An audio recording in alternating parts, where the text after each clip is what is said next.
Hello दोस्तों, मैं अंजलि एक नया वीडियो लेकर आई हूँ। आज हम एक बहुत ही इंटरेस्टिंग क्वेश्चन के बारे में बात करने जा रहे हैं कि क्या सेवेरस स्नेप वोल्डेमॉर्ट को हरा सकते थे अगर उन्हें मौका मिलता तो चलिए इस इंटरेस्टिंग थॉट को डीपली समझते हैं। इस सवाल का जवाब जानने के लिए सबसे पहले हमें स्नेप के स्किल्स एज अ विज़र्ड जानना होगा। जैसा कि हम जानते हैं कि सेवेरस स्नेप अपने जनरेशन के सबसे टैलेंटेड विज़र्ड्स में से एक थे। उनकी पोशन, ऑक्लुमेंसी, लेजिमिनेंसी और बिना शब्दों के जादू करने की क्षमता का कोई मुकाबला नहीं था। वोल्डेमॉर्ट के विपरीत, जो अपनी ताकत और आतंक के लिए जाना जाता था, स्नेप का जादू अधिक स्ट्रेटेजिक और सटल था। उनकी ऑक्लुमेंसी की महारत इतनी थी कि उन्होंने वोल्डेमॉर्ट को भी धोखे में रखा। इससे पता चलता है कि स्नेप कितने स्किल्ड और मेंटली डिसिप्लिन्ड थे। अब बात करते हैं वोल्डेमॉर्ट के साथ स्नेप के रिश्ते की, तो पूरी कहानी में स्नेप एक खतरनाक डबल एजेंट की भूमिका निभाते हैं, जहां वो वोल्डेमॉर्ट को ये दिखाते हैं कि वो उसके लिए लॉयल हैं, जबकि असल में वो डंबलडोर के लिए काम कर रहे होते हैं। यह धोखा बहुत ही सावधानी से दिया गया था। एक छोटी सी गलती और वोल्डेमॉर्ट उन्हें तुरंत मार सकता था। हालांकि वोल्डेमॉर्ट स्नेप पर कुछ हद तक विश्वास करता था, लेकिन हम जानते हैं कि वोल्डेमॉर्ट किसी पर पूरी तरह से भरोसा नहीं करता था। परंतु स्नेप को वोल्डेमॉर्ट की साइकोलॉजी, उसकी कमजोरियों और उसकी महत्वाकांक्षाओं की गहरी समझ थी।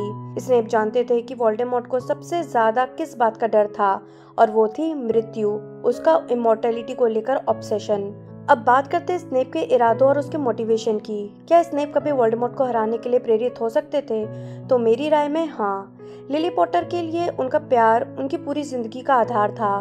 भले ही उन्होंने एक समय वोल्डेमॉर्ट की सेवा की थी, लिली की मौत के बाद उनकी वफादारी पूरी तरह से बदल गई थी। तब से हर कदम जो उन्होंने उठाया वो हैरी को बचाने और अपनी पिछली गलतियों का प्रायश्चित करने के लिए था। स्नेप की भावनाएं, उनके इमोशंस, उनका गिल्ट, रिग्रेट और लव, ये सभी उनकी सबसे बड़ी मोटिवेशन थी। वह सिर्फ सही काम के लिए नहीं, बल्कि अपने किए का पश्चाताप करने के लिए ऐसा कर रहे थे। यह गहरी व्यक्तिगत प्रेरणा उन्हें उन बाकी डेथ ईटर से अलग करती थी, जो सिर्फ डर या सत्ता की लालसा से प्रेरित थे। अब सबसे बड़ा सवाल आता है कि क्या स्नेप वोल्डेमॉर्ट को सीधे मुकाबले में हरा सकते थे? तो वोल्डेमॉर्ट को हिस्ट्री का सबसे पावरफुल डार्क विज़र्ड में से एक माना गया है, जो डार्क आर्ट्स, ड्यूलिंग और हॉक्रस के जरिए इमॉर्टैलिटी प्राप्त करने में महारत रखता था।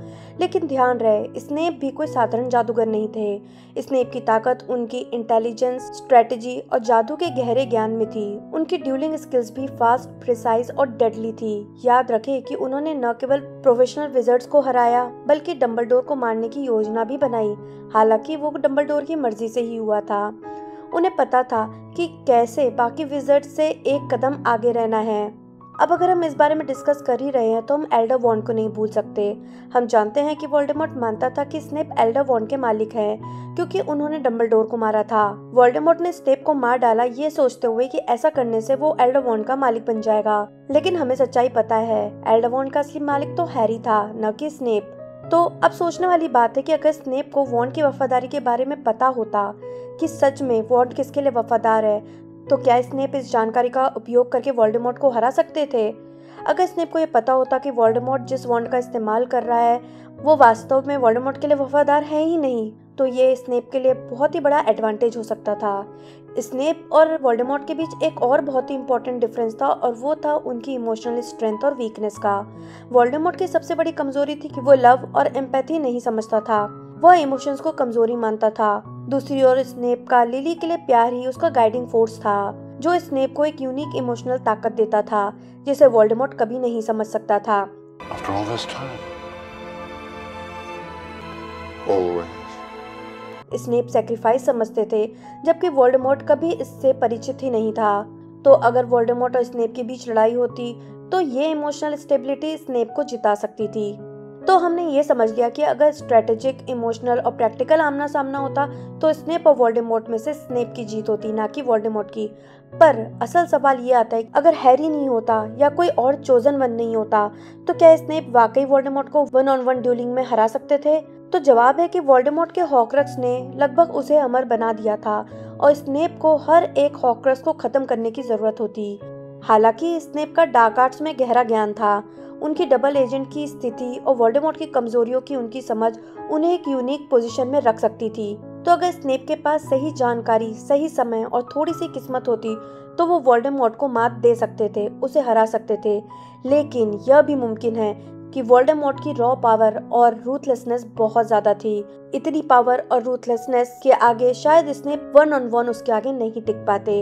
ये वही पॉइंट है जहाँ डंबलडोर भी मात खा सकते थे, भले वो वोल्डेमॉर्ट से ज्यादा पावरफुल और स्किल्ड थे। तो इन दी एंड सब टाइमिंग, नॉलेज और मोटिवेशन की ही बात है। स्नेप में भले ही वोल्डेमॉर्ट जितनी पावर नहीं थी, पर उनका इंटेलिजेंस, इमोशनल स्ट्रेंथ और डीप अंडरस्टैंडिंग वोल्डेमॉर्ट की वीकनेस पर भारी पड़ती और वो स्ट्रेटेजिक प्लानिंग से वोल्डेमॉर्ट को हरा सकते थे।